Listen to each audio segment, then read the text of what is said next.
Hey, I'm Laura Thorne. Today I feel like wearing a clip in my hair, so I look like I'm four. But that's okay. My hair's not on my face, so I'm happy about that.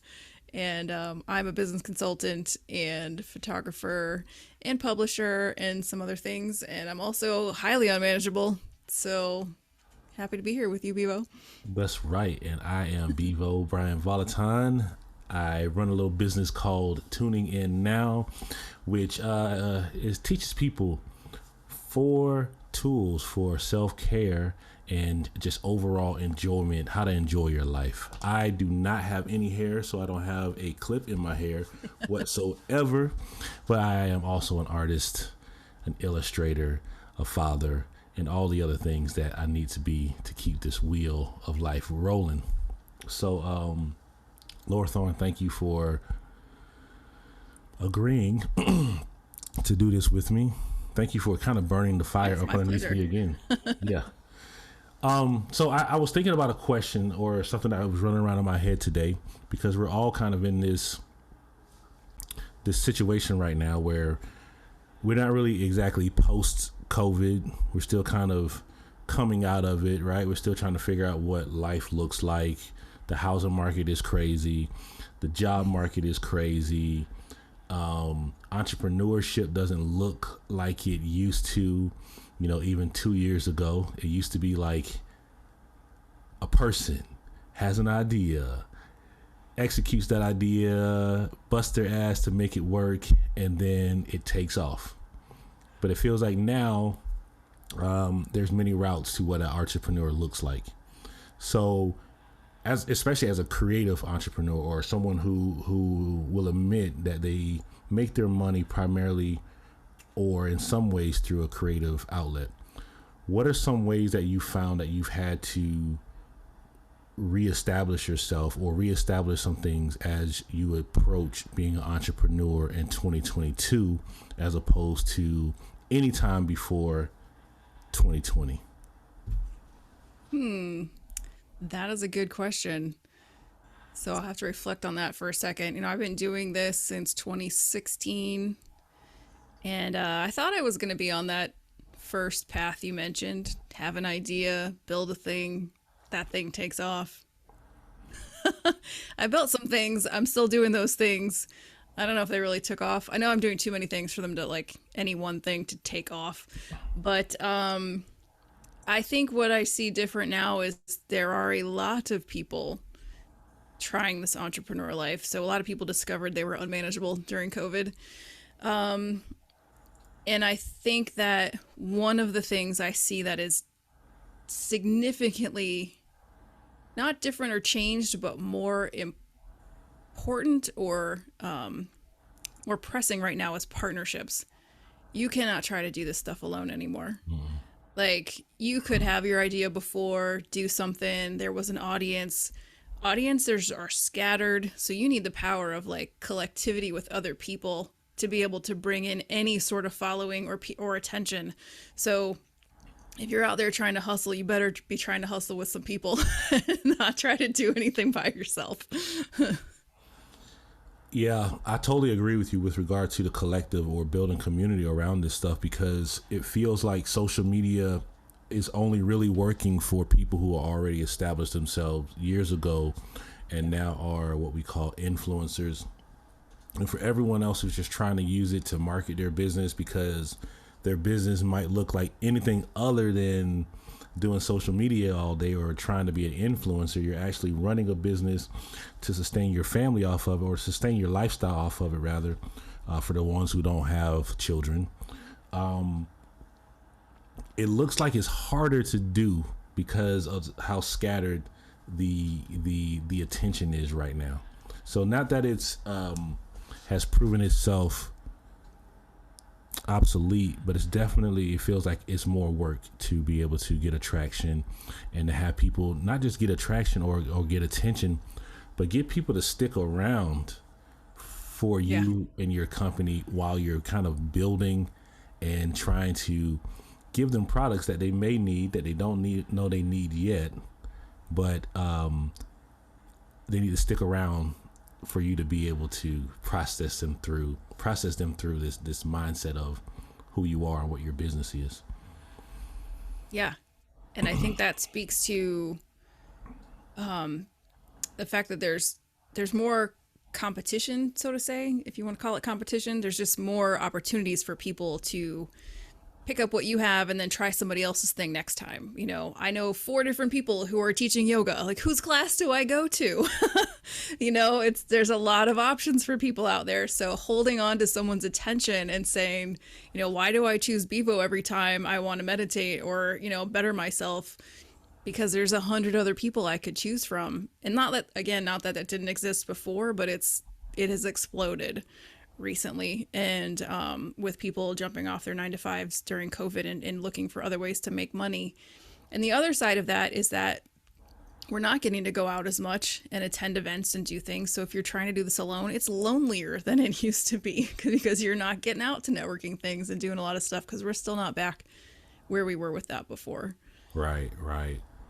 And it's really interesting because we have this, I think it's more important more now than ever, that whole triangle of knowing, liking, and trusting the people that you do business with, right?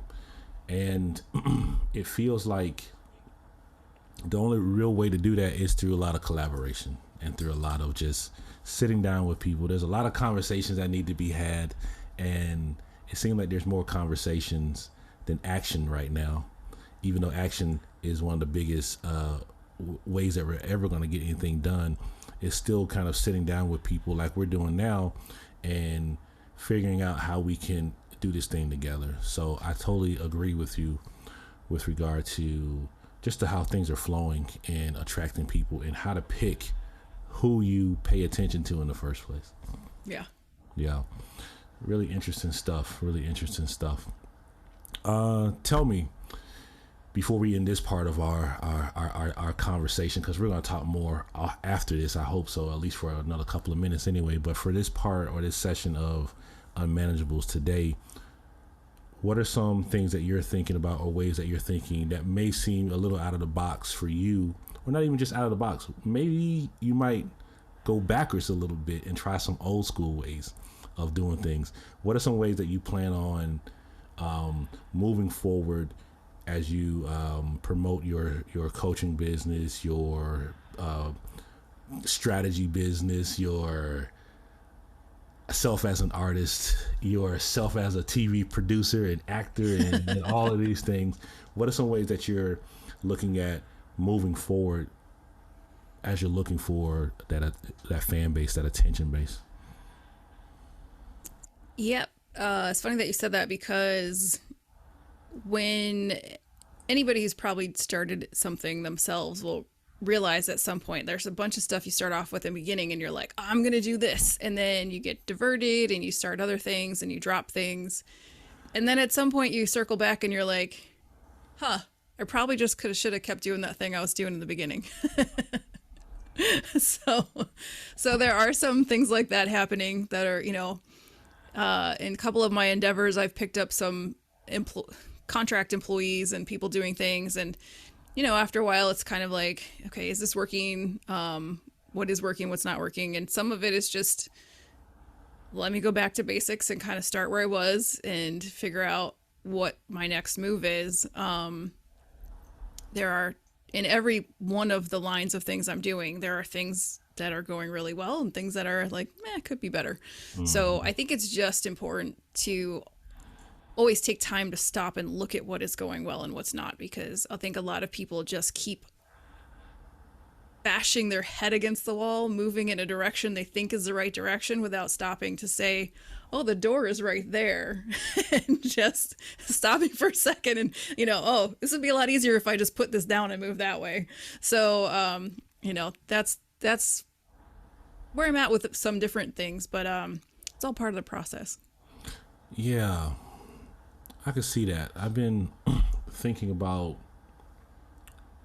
and thank you for saying this, like this kind of going back to the basics part, because it made me think about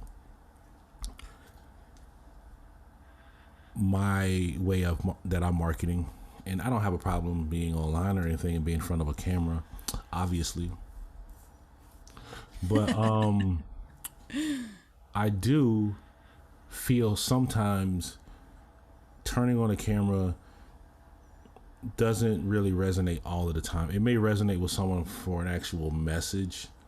I think I'm good at giving some people little nuggets of things that they can chew on and make them feel good for the moment or two, but it doesn't really resonate to, hey, get into what I'm creating, because I know it'll be good for you, and it'll be good for me too, because it'll help sustain what my actual business is. But I do know, or have this feeling, that I need to spend more time, spend some time online, and then spend more time just going and talking to people, going and being in rooms. I feel like when I show up in person to a thing and I'm able to talk to people in person, I still am able to get people to take some action either immediately or shortly thereafter. So that's where I'm looking with regard to how do I start generating more business, right? I got to do it online, but I think I need to go back and pound the pavement too and say, look, here's the thing I'm doing. Sign up for it, and I'll see you on next Tuesday or whatever the thing is. I mean, that's the thing that I probably have mentioned to at least two different business owners this week is delegate that thing to somebody else. Delegate not the going out and pounding the pavement, but delegate everything else. So, I preach, and I'm always trying to get you to do some processes and behind the scenes systems and things to kind of set yourself up. But that is so you can hand over that back end work, and hand it to somebody else and say, hey, take care of this for me. I got to go make some meetings and go make some calls and meet some people. Business owners forget to be the face of their own company and forget that they are in the number one sales role. Right. And I get that part. And so I'm taking full responsibility on that part now. It's the fun part too. If you get over like the fear of like, I'm doing sales and just meeting people and talking about what you do and talking with the right people, that could be a lot more fun than having to do the process work. It is. And I am taking your advice on with regard to setting up some process, especially with this thing. I want to make this experience a little more clear, just being online. And I like for things to look and sound a certain way. And my computer's not up to par anymore, up to snuff. So I'm making some transitions to be able to bring that to a place where I enjoy it, which means I got to take some extra steps to do like some back end software work, which I'm like, golly, what is it? OBS is the software. Have you ever used this software before? I have it downloaded on my computer. I've not used it. I know that my boyfriend uses it for some of the classes he teaches with the kids. Right. So apparently I need to use this to be able to like get better sound quality with my microphones, because I could put in plugins and all these things into the software, and then I could have cameras and things kind of linked into the software too.